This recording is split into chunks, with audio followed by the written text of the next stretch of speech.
Senator Murphy, you're up.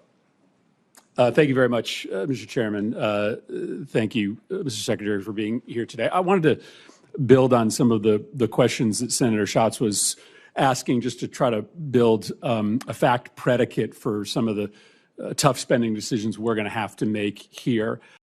This hearing wasn't about theory or talking points. It was a direct clash between Senator Chris Murphy, demanding answers, and Defense Secretary Pete Hegseth, struggling to provide them. Just to confirm, I heard you say, with respect to the gift of the plane from Qatar, that we do not yet have a signed MOU with the government of Qatar. Is that right? Correct. We're in the process of working through that. And did you also say we don't have a signed contract with the company that is going to do the work? Or did you say that we have a contract, you're just not willing to disclose the terms? The terms should not be disclosed of anything related to an aircraft of this type.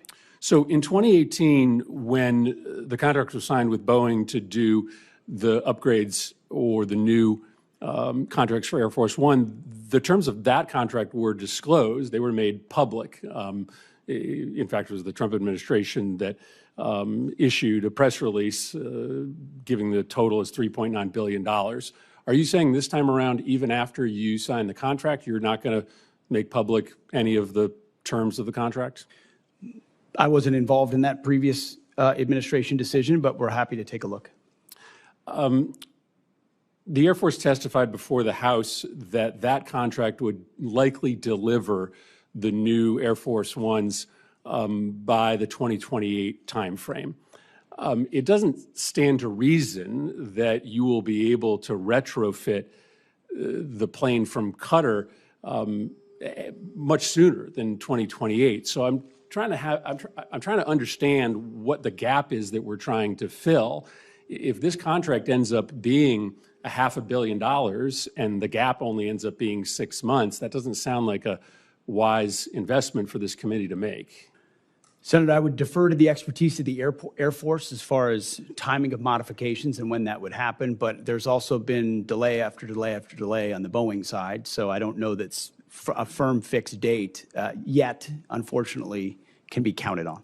So obviously the underlying question here is what is going to happen to the plane at the end of Trump's presidency. The president said on May 12th that this plane would be transferred to his presidential library at the end of his term. Is that your understanding of what is going to happen to this plane? The president said that. That's my understanding, although I would look at what comes out in the MOU. But why would we ask the American taxpayer to spend upwards of $1 billion on a plane that would then only be used for a handful of months and then transferred directly to the president? That doesn't sound like a wise use of taxpayer dollars. A lot of the capabilities, as you know, Senator, of that particular platform are and should remain classified. So there are reasons why you might modify, even for a short period of time, an aircraft to ensure the safety and security of the President of the United States. But when do you believe that those upgrades would be made? How long would the president have it before it got transferred to his personal possession? That would be a determination of the Air Force that would take hold of it and make those modifications within whatever time window they believe gets it to the place where it needs to be. Yeah, I think this is extraordinary, Mr. Chairman. We're talking about a pretty massive investment of appropriations dollars into a plane that the Secretary is saying is currently planned to be transferred personally to the President. There's a lot of other pending needs that we need to fund. This would seem to be low on the list. Mr. Secretary, one final question. Obviously, you know that there is a concern in the public about a double standard that is applied to protest, sometimes protest that turns violent. The president, when he came into office, issued pardons to the individuals that attacked the United States Capitol, including those individuals who beat savagely police officers. You have deployed the National Guard and readied Marines in a way that many people think is unnecessary given the state and the local resources. So maybe let me ask the question this way so that you can assuage people's concerns that there is a double standard. The National Guard was deployed here on January 6th, and that was a decision made by the Department of Defense. Do you support that decision? Do you believe that that was the right decision to deploy the National Guard to defend the Capitol on January 6th? All I know is it's the right decision to be deploying the National Guard in Los Angeles to defend ICE agents who deserve to be defended in the execution of their jobs. But I think it's important to know whether you think it was also important to have the National Guard defending the United States Capitol when there were violent protesters here on the president's behalf, to make sure that folks know that you care about protest, whether it's against the president or on behalf of the president. Senator, I was in the Washington, D.C. National Guard when that happened and was initially ordered to go guard the inauguration of Joe Biden. But because of the politicization of the Biden administration, my orders were revoked. And ultimately, because of the politics that were being played inside the Defense Department by the previous administration. But do you support the decision made on January 6th to send the National Guard here to defend the Capitol? I support the decision that President Trump made and requesting the National Guard that was denied. So you do not. President Trump you do not support the decision. Support you do not for the support National the Guard decision in to advance send the National Guard here denied. to defend the Capitol. I think that speaks to the worry that many Americans have that there is a double standard, that you are not willing to defend against attacks made on our democracy by supporters of the president, but you are willing to deploy the National Guard to protect against protesters who are criticizing the president. That's not how our taxpayer dollars are supposed to work. They're supposed to be used to defend the United States, no matter the nature of the political affiliation of the protesters. Thank you, Mr. Chairman. Murphy came armed with facts and timelines. Hegseth came with deflections, classifications, and a lot of "we'll look into it." And in just a few minutes, their exchange exposed some very uncomfortable questions about transparency, spending, and power. What makes this exchange so important isn't just the price tag of a plane or the technical details of a contract. It's the way power is being exercised and defended in real time. Senator Murphy wasn't asking speculative questions. He wasn't trying to score viral points. He was doing something far less glamorous and far more necessary, pressing for clarity before money is spent and precedents are set. And what we saw from Secretary Hegseth was not outright refusal, but something arguably more troubling, a steady pattern of deflection. Contracts weren't signed yet. Timelines weren't firm. Decisions would be made later by the Air Force. The MOU would determine the outcome. Over and over again, responsibility was pushed just far enough down the line that no one in the room could pin anything down. That's a problem, because democracy doesn't work on eventual answers.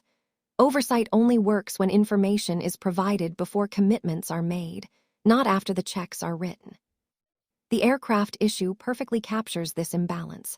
Congress is being asked to contemplate enormous spending on a plane that may only serve a short-term purpose, with the very real possibility that it ends up outside public control.